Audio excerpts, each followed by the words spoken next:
নমস্কার, সময় বাংলাতে আপনাদের স্বাগত। আপনাদের সাথে আমি প্রীতি। দেখে নেব আজকে কিছু গুরুত্বপূর্ণ সংবাদ। সারা পশ্চিমবঙ্গ কেবল টিভি ও ব্রডব্যান্ড অপারেটর ইউনাইটেড ফোরামের উদ্যোগে সোমবার সারা রাজ্যব্যাপী সমস্ত জেলার জেলা শাসকের দপ্তরের ডেপুটেশন জমা দেওয়া হয় বিভিন্ন দাবি দাওয়া নিয়ে। সেই মতো মেদিনীপুরে সোমবার সংস্থা শাখা তাদের দাবিপত্র জেলা শাসকের দপ্তরে জমা দেন। এই দিন মূলত ইউনাইটেড ফোরামের দাবিগুলি ছিল: জিএসটির হার 18% থেকে কমাতে হবে, তাতে গ্রাহকদের প্যাকেজ প্রতি টাকা কমবে। ওটিটি প্ল্যাটফর্মে অশ্লীল দৃশ্য বা ভাষা প্রয়োগ বন্ধ করতে হবে। ভাওতা দিয়ে ও বিভিন্ন প্রলোভন দেখিয়ে গ্রাহক ভাঙিয়ে আনার চক্রান্তের যথাযথ ব্যবস্থা নেওয়া। কোনো একটি সংস্থার লোকেরা অযথা অপারেটরদের নেটওয়ার্কের তার কেটে পরিষেবা বিঘ্নিত করছে, তার ব্যবস্থা নেওয়া ইত্যাদি। ডেপুটেশনের আগে ফোরামের পক্ষ থেকে একটি মিছিল করে জেলাশাসক দপ্তরের গেটে জমায়েত করে পরে দাবিপত্র জেলাশাসক দপ্তরে প্রদান করেন ফোরামের নেতৃত্বরা।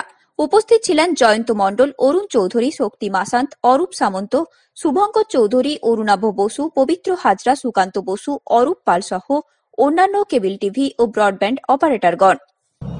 আমরা অল বেঙ্গল কেবল টিভি এবং ব্রডব্যান্ড অপারেটর অ্যাসোসিয়েশনের পক্ষ থেকে আজকে আমাদের যে ফোরাম আছে সেই ফোরামের পক্ষ থেকে আমরা আজকে ডেপুটেশন দিতে এসেছি। শুধু আমরা নয়, গোটা রাজ্যের বিভিন্ন জেলাতে আজকে অপারেটরস যে ফোরাম আছে তাদের পক্ষ থেকে ডিএম এর কাছে আমরা ডেপুটেশন দিতে যাচ্ছি। বিভিন্ন জেলাতেই যাচ্ছে আমাদের সঙ্গে।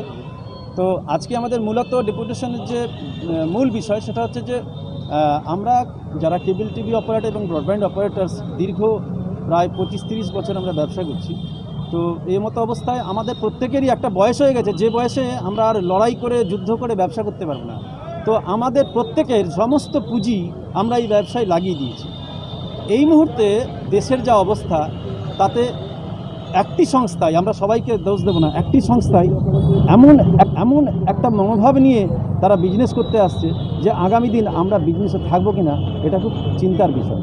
কারণ তারা যেভাবে প্রলোভন দিয়ে বিভিন্ন গ্রাহকদের টানার চেষ্টা করছে, যেটা ব্যবসার পরিপন্থী নয় মোটেও, এটা ব্যবসার বিপক্ষে যায়। এবং সেই সংস্থার পক্ষ থেকে বিভিন্নভাবে পাবলিককে বিভিন্ন প্রলোভন দিয়ে তাদের গ্রাহক হওয়ার চেষ্টা করছেন। আমাদের কথা হচ্ছে যে আমরা যারা দীর্ঘ 25-30 বছর এই ব্যবসার সঙ্গে যুক্ত, আমাদের কিন্তু আর কিছু করার নেই। আমরা আমাদের যে ব্যবসাটাকে প্রতি বছর যেভাবে আপগ্রেডেশন হচ্ছে ব্যবসার, আমরা সেই আপগ্রেডেশন করার বারবার চেষ্টা করছি করে বিভিন্ন গ্রাহকের কাছে আমরা আমাদের পরিষেবা যেমন কেবল টিভি এবং ব্রডব্যান্ড পরিষেবা আমরা পৌঁছে দিয়েছি। এবং এমতো অবস্থায় আমরা জোর দিয়ে বলতে পারি গোটা ভারতবর্ষে কেবল টিভি অপারেটররা এই লকডাউনের বাজারে যে পরিষেবা দিয়েছে সেটা একমাত্র কোভিড যোদ্ধা যারা তাদের সঙ্গে আমরা নিজেদেরকে সমতুল্য মনে করি। কারণ আমরা রাত দিন 24 ঘন্টা এই লকডাউনের বাজারও, গোটা 22-25 বছর ছেড়ে দিলাম, এই লকডাউনের বাজারও আমরা কিন্তু আমাদের পরিষেবা 24 ঘন্টা সব জায়গায় দিয়ে গেছি। কেউ বলতে পারবে না যে আমরা ছবি দেখতে পাইনি, আমাদের ইন্টারনেট ব্রডব্যান্ড পরিষেবা ছিল না। আমরা আমাদের মতন করে রাত দিন খেটে এই পরিস্থিতিতে কার শরীর খারাপ তাকে জোর করে স্টাফকে এনে আমরা সিঁড়িতে উঠিয়ে কাজ করিয়ে আমাদের পরিষেবা দিয়ে গেছি। তা আমার মনে হয় আমরা যারা লোকাল কেবল অপারেটর, যারা ভারতবর্ষে দীর্ঘ 25-30 বছর ব্যবসা করছি, তারা কয়েক লক্ষ অপারেটর আছি আমরা যেভাবে পরিষেবা দিয়েছি, যত বড় সংস্থায় আসুক তাদের পক্ষে 24 ঘন্টা রাত দিন পরিষেবা দেওয়া সম্ভব নয়। এবং আমরা একটা কথা বলছি, গ্রাহকদের স্বার্থে বলছি, যে প্রলোভন দিয়ে মনোপলি করার চেষ্টা করছে আমাদেরকে উৎখাত করে তারপরে ইচ্ছা মতো রেট, আজকে যেটা 275 দেখছেন সেটা 575, 975, 1075 দেখবেন। আপনি তো দেখেছেন যারা বলতে চান সেটা হচ্ছে যে হারে রেটটা বাড়বে সেটা গ্রাহক এমনি বুঝতে পারছে না। যে সেট টপ বক্স যেদিন থেকে মাইগ্রেশন চালু হয়েছে সেদিন থেকে একটু বলে দিন না, তো তা না, তার আগে থেকেও তো আপনি দেখেছেন বিনা পয়সায় প্রলোভন দেখানো হয়েছে, 6 মাসের প্রলোভন দেখা হয়েছে, 1 বছরের প্রলোভন দেখা হয়েছে। রেট আবার তারপর বাড়তে দেখছে, আরও বেড়েছিল। তাও 2-3টে সংস্থা আছে বলে সেই রেটটা আবার কমে এসছে। মোবাইলের ক্ষেত্রে বলুন না, মোবাইলে আজকে যেটা করছি সেটা শুধুমাত্র গ্রাহকের স্বার্থে, গ্রাহকের যাতে অতিরিক্ত টাকা দিয়ে না পরিষেবাগুলো নিতে হয়, সেই জন্য একটা ব্রডব্যান্ড নিতে হবে 1000 টাকা দিয়ে। সেখানে একটা লোকের ব্রডব্যান্ড যদি না প্রয়োজন হয়, সে আমাদের 200 টাকা দিয়েও প্যাকেজটা লিখতে পারে, কিন্তু তাকে 200 টাকার প্যাকেজটা লিখতে গেলেও 1100 টাকা তাকে দিতে হবে। এবং লিমিটেড ব্রডব্যান্ড, আমরা যেমন ব্রডব্যান্ড দিচ্ছি আনলিমিটেড।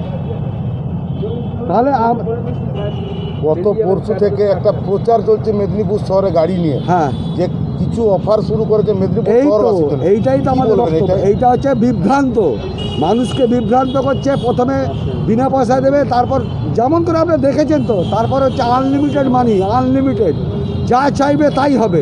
এটাই হচ্ছে লক্ষ্য। কাউকে রাখবো না, আমি একা মনোপলি করব, যা ইচ্ছা রেটে নেবো। সেটা আমরা গ্রাহকদের সাথে লড়ছি। গ্রাহকরা আজকে বুঝতে পারছে না, আজকে প্রলোভনে ফা দিলে কালকে গলায় দড়ি নিয়ে ঝুলতে হবে। এই বিনোদন আজকে সবচেয়ে সস্তায় বিনোদন বলতে আমরাই কেবল টিভি আছে। এই লকডাউনে কোনো বিনোদন ছিল না, কেউ বাড়ি থেকে বেরোতে পারেনি। সমস্ত নিউজ আমরা এই করোনা যোদ্ধাদের মতো সমস্ত অতন্ত্র পাহাড়ি প্রহরী হয়ে ওটা সবাইকে সার্ভিস দিয়েছি। আমাদের সঙ্গে আমরা চাই আমরা বেঁচে থাকি। আমাদের পশ্চিম মেদিনীপুর জেলা পুলিশের নির্দেশে এবং মেদিনীপুর কোতোয়ালি থানার ব্যবস্থাপনায় শব্দবাজি ফাটানো বন্ধের আবেদন জানিয়ে সোমবার শহরে একটি সচেতনতা যাত্রা করা হয়। এদিন রনপা শিল্পীদের দ্বারা সুসজ্জিত পদযাত্রার মাধ্যমে আদালতের নির্দেশ সম্পর্কে সাধারণ মানুষদের অবগত করানো হয়। পদযাত্রাটি মেদিনীপুর শহরের বিভিন্ন রাস্তা পরিক্রমা করে। পদযাত্রায় উপস্থিত ছিলেন কোতোয়ালি থানার আইসি পার্থসারথী পাল সহ অন্যান্য পুলিশ আধিকারিকরা।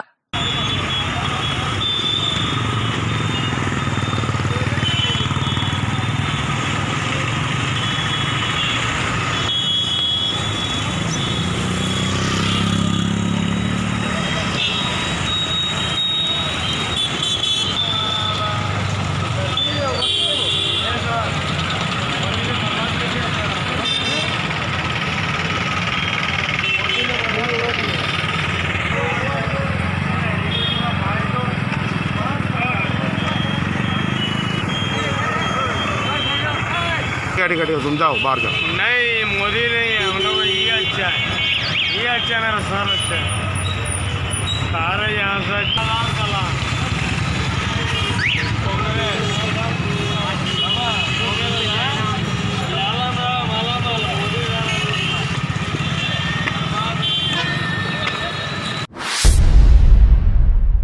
যোগ্যতা আছে, সুযোগ নেই, নিজেকে প্রমাণের সুযোগ চাই, এই স্লোগানকে সামনে রেখে সোমবার West Bengal SLST candidates association ও ওয়েস্ট বেঙ্গল টিচার্স অ্যাসোসিয়েশনের পক্ষ থেকে সোমবার পশ্চিম মেদিনীপুর জেলা শাসকের দপ্তরে বিক্ষোভ ডেপুটেশন কর্মসূচি পালন করা হল। সংগঠনের দাবি, নবম থেকে দ্বাদশ শ্রেণী শিক্ষক নিয়োগের জন্য দ্বিতীয় এসএলএসটি পরীক্ষার আয়োজন করা এবং সমগ্র প্রক্রিয়া 2021-এর বিধানসভা নির্বাচনের আগে শেষ করা, কেবলমাত্র বিষয়ভিত্তিক এমসিকিউ টাইপ পরীক্ষার ব্যবস্থা করা, পূর্ণাঙ্গ মেরিট লিস্ট প্রকাশ করা এবং দুর্নীতিমুক্ত প্যানেল গঠন করার দাবিতে এই দিনের বিক্ষোভ প্রদর্শন কর্মসূচি। পুরো সংখ্যাটা যদি পুরো গোটা রাজ্যে দেখা যায় তাহলে বিএড করে বসে আছে, কিন্তু একবারও বসতে পারেনি এসএসসিতে। এই সংখ্যাটা প্রায় 4 থেকে 5 লাখ হবে, তারও বেশি বই কম নয়। দীর্ঘদিন আমরা বিএড করে বসে আছি। 2016 সালের লাস্ট এসএসসি এসএলএসটি পরীক্ষা হয়েছিল 9 to 12, তারপরে আর কোনো পরীক্ষা হয়নি এই 4 বছরে। এই আন্দোলন আপনাদের যে চলছে, এখনো পর্যন্ত মুখ্যমন্ত্রীর কাছে কোনো বার্তা পৌঁছেছে? আমরা সোশ্যাল মিডিয়াতে ভার্চুয়ালি আন্দোলন করেছি। এর আগে মেদিনীপুরের রাস্তায় আমরা দুবার নেমেছি। এর সাথে 29শে সেপ্টেম্বর 10টি জেলায় একসাথে ডিএম ডেপুটেশন কর্মসূচি নেওয়া হয়েছিল। আগামী দিন আপনাদের দাবি না মানলে কি করবেন আপনারা? আমরা এরপরে বৃহত্তর আন্দোলনের প্রস্তুতি নিচ্ছি। কলকাতার রাজপথে আমরা নামবো এরপরে, যদি আমাদের দাবি অবিলম্বে না মানা হয়। আপনাদের সংগঠন থেকে জানা গেছে যে আপনাদের বহু পরিবার এরকম দিয়ে সব কিছু শেষ হয়ে গেছে, তাহলে আপনাদের কি এই প্রতিশ্রুতি কি থাকবে মুখ্যমন্ত্রীর কাছে? অবশ্যই আমাদের এই দাবি, স্কুলগুলো পুরোপুরি বন্ধ হবে। অবশ্যই আমাদের এই বার্তা রইল মুখ্যমন্ত্রীর কাছে। অবিলম্বে 2021 বিধানসভা ভোটের আগে যদি নোটিফিকেশন সহ পরীক্ষা না নেওয়া হয়, তাহলে ছাত্র যুবশক্তির কি আমরণ অনশনে আমরা নামবো। মূলত আজকের বিক্ষোভ কর্মসূচি আমাদের বিগত 5 বছর ধরে নবম থেকে দ্বাদশ শ্রেণীর শিক্ষক নিয়োগ প্রক্রিয়ার কোনো নোটিফিকেশন বের হয়নি এবং শিক্ষক নিয়োগও হয়নি। তাই আজকে আমরা পশ্চিম মেদিনীপুর, পূর্ব মেদিনীপুর এবং ঝাড়গ্রাম একযোগে এই অবস্থা। আগামী দিন কি করবে টেটের যদি কোনো রকম কিছু না হয়? আগামী দিনে আমাদের 24 তারিখ কলকাতা অভিযান রয়েছে। কলকাতার রাজপথ আমরা কাঁপিয়ে দেবো, দিদিমণিকে বুঝিয়ে দেবো যে আমাদের ক্ষমতা হতো না। আমরা 5 বছর ধরে দিন বেকারের সমস্যা বাড়ছে, কি বলবে তুমি? কী করবো? দিদিমণির কোনো ভূক্ষেপ নেই। নিয়ে শিক্ষক নিয়োগের প্রক্রিয়া কার্যত উনি বন্ধই করে দিয়েছেন। আমরা কোথায় যাবো? আমাদের এইরকম তোমাদের মধ্যে বঞ্চিত হয়েছে কতজন? লাখ লাখ প্রায় 10 লাখ স্টুডেন্ট বঞ্চিত হয়ে পড়ে আছে। আমাদের ফ্যামিলি আছে, আমাদের মা বাবা আছে, আমরা বাড়ি দিতে পারি না।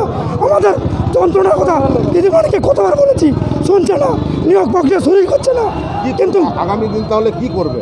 আগামী দিনে আমরা কলকাতার রাজপথে যাব আন্দোলন করতে, কলকাতার অনশন শুরু করব। আমাদের যদি নিয়োগ না, আমরা অনশন করব। আমাদের আর কিছু করার নেই দিদিমণি, আমাদের ভাবছেই না কথা, আমাদের আর কিছু করার নেই রাস্তায় নামা ছাড়া। আমাদের ফ্যামিলি অনিশ্চয় হয়ে গেছি, ওরা কোথায় যাব? দিদিমণি যদি আমার কথা শুনতে চায়। তোমার নাম? আমার নাম শঙ্কর সামন্তী।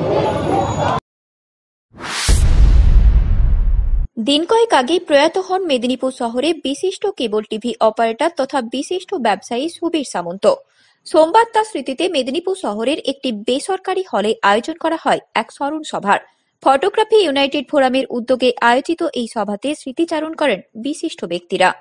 হয়তো শারীরিকভাবে আমাদের সাথে নেই, কিন্তু সুবিধার যে মতাদর্শ আমাদের মধ্যে দিয়ে উনি স্থাপন করেছেন, সেই মতাদর্শ আমরা নিয়ে চলব। আমাদের আগামী দিনে উনি যে কাজগুলো করতে বলেছিলেন, সেই কাজগুলো অধরা রয়ে গেছে, সেই কাজগুলো আমরা করব।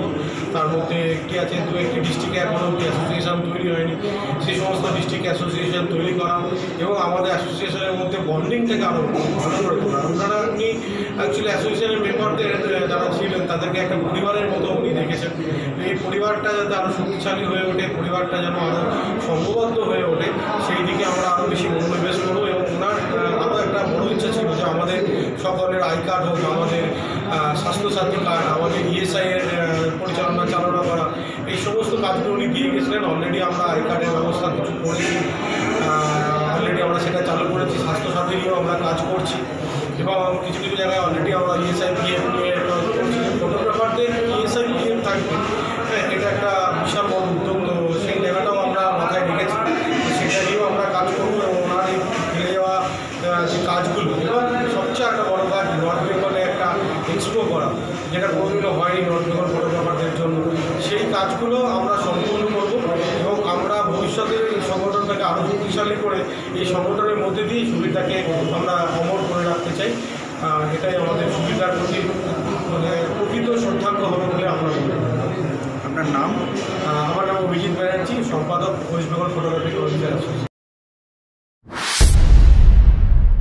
রবিবার সন্ধ্যায় মেদিনীপুর শহরের মীরবাজারে হেল্পিং হ্যান্ড ওয়েলফেয়ার সোসাইটির বিজয়া সম্মেলনী অনুষ্ঠিত হল সংগঠনের সদস্য ও কোষাধ্যক্ষ সুদীপ্তাদের বাড়িতে। একটি ঘরোয়া পরিবেশে মনোজ্ঞ সাংস্কৃতিক অনুষ্ঠানের মাধ্যমে বিজয়া সম্মেলনী অনুষ্ঠিত হয়।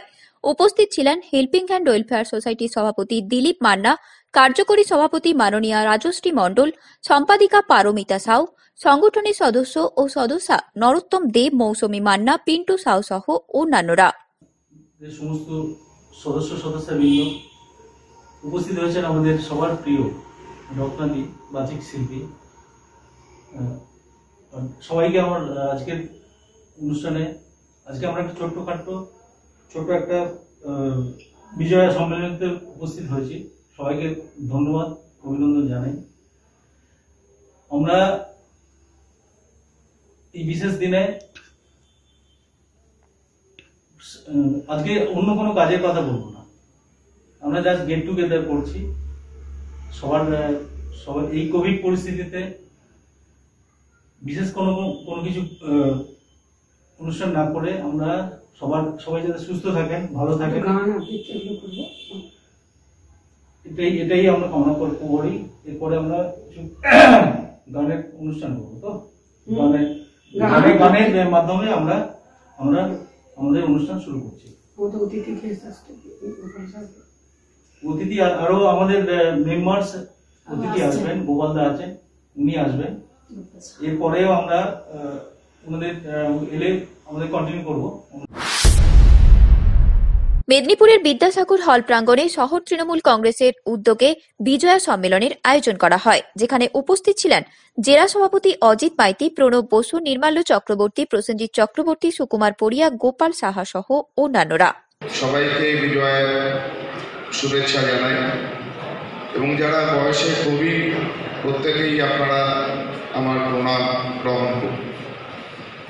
যেহেতু প্রত্যেকটা ব্লকেই বিজয় সম্মেলন হচ্ছে, তৃণমূল কংগ্রেসের কর্মী এবং সমর্থকেরা এই বিজয় সম্মেলনেতে উপস্থিত থাকছেন।